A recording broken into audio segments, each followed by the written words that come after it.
Hi guys, I'm Dos and this is the DBG channel. As I mentioned in our last video, I have rather fallen out of practice with using diopter sights, which is a shame. It's one of my favourite sighting systems. I've always loved shooting with open sights, but my eyes aren't so good that I can get away with standard irons anymore. However, the additional focusing properties of looking through the tiny little peephole on the back of a diopter seem to help my eyes out hugely with that, so I can still enjoy the challenges of shooting open sights and actually stand a fair chance of hitting something, which is great.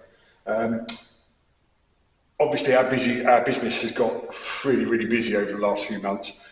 Those of you who've been watching our YouTube channel since the beginning will remember that very early on in our journey, I did a piece about unsupported standing shots, and I think it was my stated intention then to practice every day. Needless to say, that hasn't happened at all or anything like it.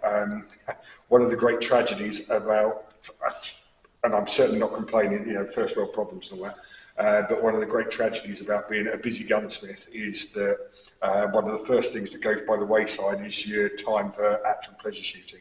I do try and get out to Colne Valley as regularly as possible, but certainly for the last few weeks, the only shooting I have been doing has been power testing and pellet testing customers' guns. So this is a little bit of a treat for me to do this, and I am going to undertake to try and do at least 10 unsupported standing shots every day, because it does make such a difference. Like anything else you do, it's practice. All this stuff becomes muscle memory. It just happens without you thinking about it, at which point you start hitting things much more regularly.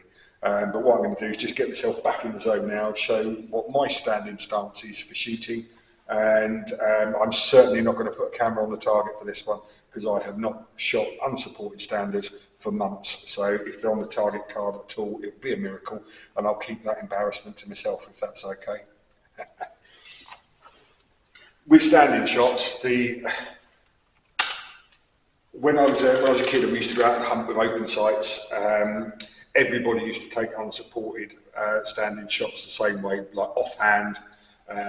It looks really cool, but it's possibly the most unstable stance there is for shooting. So, shooting just like so, and all of the weight of the gun is taken by muscle rather than bone, and the shots could go anywhere, and I think that one did. If you look at what Olympic people do, their stance is very different. They tend to use the bones of your skeleton to sort of triangulate, so that everything is supported by the path of strength through your bones, rather than it all being reliant on muscle strength. So again, this is just my version of as it's evolved over the years, and it's certainly not a textbook. This is what it should look like, but this kind of works for me. So I tend to stand sideways onto the target like that, with your leading leg, for me left, with your foot at an angle of around about 45 degrees, and then you kind of stick your hip out a little bit, like so, and then you get this arm, pop that into your hip like so, so that the weight path goes down through your lower arm bones and straight into your hip, where it's supported by more skeletal strength. And then rest the gun on your fingertips like so, so that you can get the right elevation. And then again, try and keep your fingers as straight as possible, so that all of that energy just goes straight through the bones and joints, rather than being supported by muscles, like if you did it like that or like that. So support it as straight as you can, and already I can see that's a much more steady sighting picture. And it's actually in the dark blue in the centre. I'm going to stop there, because I won't be able to repeat that with my current level of skill at the moment. I will be doing a little regular update on this throughout the winter, not to bore you, but just to try and make sure that I actually come good on my promise of doing it. Hopefully that's been of some interest to you, and we'll see you again soon. Bye.